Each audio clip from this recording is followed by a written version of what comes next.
আমাদের দেশে যারা দেশের জন্য জীবন দিল তাদের জন্য কোঠা দেওয়াটা তো যৌক্তিক। তো স্বয়ং আল্লাহ রাব্বুল আলামিন কোঠা ব্যবস্থার প্রচলন করেছেন।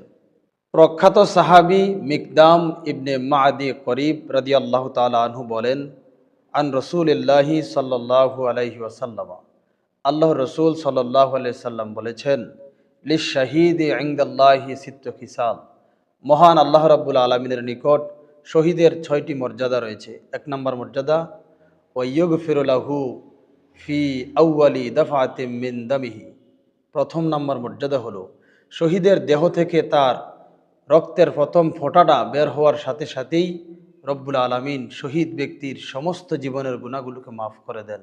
শুধু তাই নয়, ওয়ুরা মাকআদাহু মিনাল জান্নাহ, এবং সে জান্নাতের যেই কামরাটার মধ্যে থাকবেন সেই আবাসস্থলটা তার চোখের সামনে ফেরেশতারা তুলে ধরেন।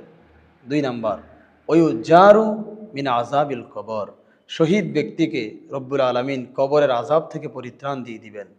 3 নাম্বার, ওয়ায়ামানু মিনাল ফাজাইল আকবার, কিয়ামতের ভয়ঙ্কর ত্রাস থেকে রব্বুল আলামিন সেই শহীদ ব্যক্তিকে হেফাজত করবেন। 4 নাম্বার, ওয়ুহাল্লা হুল্লাতাল ঈমান, এবং রব্বুল আলামিন হাশরের ময়দানে তাকে ঈমানের চাদরে বেষ্টন করে রাখবেন। 5 নাম্বার, ওয়ুজাওয়াজু মিনাল হুরিল আইন, এবং রব্বুল আলামিন জান্নাতের মধ্যে জান্নাতের সুন্দরী রমণীদের সাথে সেই শহীদ ব্যক্তিকে বিবাহ দিবেন। 6 নাম্বার, ওয়ুশাফাউ ফি সাবঈনা ইনসানান মিন আকারিবিহি, আল্লাহ রাব্বুল আলামিন হাশরের ময়দানে শহীদ ব্যক্তিকে 70টা জান্নাতের কোঠা দান করবেন। সে তার আপনজনদেরকে বেছে বেছে তার পছন্দনীয় 70 জনকে জান্নাতে নিয়ে যাওয়ার জন্য সুপারিশ করতে পারবেন। তো স্বয়ং আল্লাহ রাব্বুল আলামিন কোঠা ব্যবস্থার প্রচলন করেছেন। অন্য একটি হাদিসের দিকে যদি আপনি তাকান, সুনান তিরমিজিতে হযরতে আলী রাদিয়াল্লাহু তাআলা আনহু সেই হাদিসটা বর্ণনা করেছেন। রাসূল সাল্লাল্লাহু আলাইহি সাল্লাম বলেছেন, মান কারাআল কোরআন, যে ব্যক্তি কোরআন তেলাওয়াত করে, ফাস্তাজহারাহু ফাহাল্লা হালালাহু, কোরআনের হালাল জিনিসকে হালাল জেনে জীবন পরিচালনা করে, ওয়াহাররামা হারামাহু, এবং কোরআনে বর্ণিত হারাম জিনিসকে হারাম বলে বিশ্বাস করে জীবন পরিচালনা করে, নবী বলেন, আদখালাহুল্লাহু বিহিল জান্নাহ, আল্লাহ রাব্বুল আলামিন আল্লাহর সেই বান্দাকে সেই বান্দিকে জান্নাতের মধ্যে প্রবেশ করাবেন।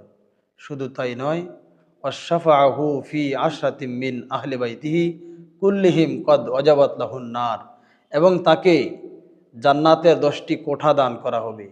সে তার পরিবার পরিজন আহলে আওলাদ থেকে এমন 10 জনকে জান্নাতে প্রবেশ করাতে পারবে যাদের ব্যাপারে জাহান্নামী বলে নির্ধারণ হয়ে গিয়েছিল। তাহলে আমরা দেখলাম স্বয়ং আল্লাহ রাব্বুল আলামিন আমাদেরকে কোঠার মাধ্যমে জান্নাত দান করবেন। কোঠা ব্যবস্থাটা স্বয়ং আল্লাহ রাব্বুল আলামিন নির্ধারণ করে দিয়েছেন। তাহলে আমাদের দেশে যারা দেশের জন্য জীবন দিল তাদের জন্য কোঠা দেওয়াটা তো যৌক্তিক। কিন্তু দেখা গেল 1971 সালে যেই ব্যক্তি জন্মগ্রহণ করলো সেও মুক্তিযোদ্ধা, 1971 সালের পরে যারা পৃথিবীতে আসলো তারাও মুক্তিযোদ্ধা। এখন আমাদের প্রশ্ন হলো, তারা যুদ্ধটা করলো কোথায়? মায়ের পেটের মধ্যে নাকি আলমে আরোহায়?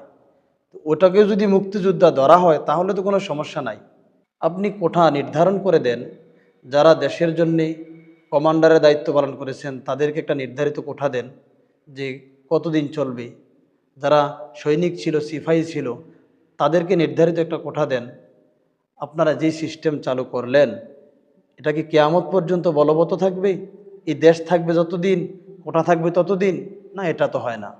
যারা যুদ্ধ করছে তাদের সম্মানার্থে আপনারা নির্ধারিতভাবে কিছু কোঠা দেন, 10 জন অথবা প্রত্যেকটা পরিবার থেকে 20 জন, এমন একটা কোঠা দেন। বাপের পরে ছেলে, ছেলের পরে নাতি, নাতির পরে পতি, পতির পরে সতী, যা আছে, মানে দেশ চলবে যতদিন, কোঠা থাকবে ততদিন। অনেক ক্ষেত্রে মেধাবীরা তো বিলুপ্ত হয়ে যাবে।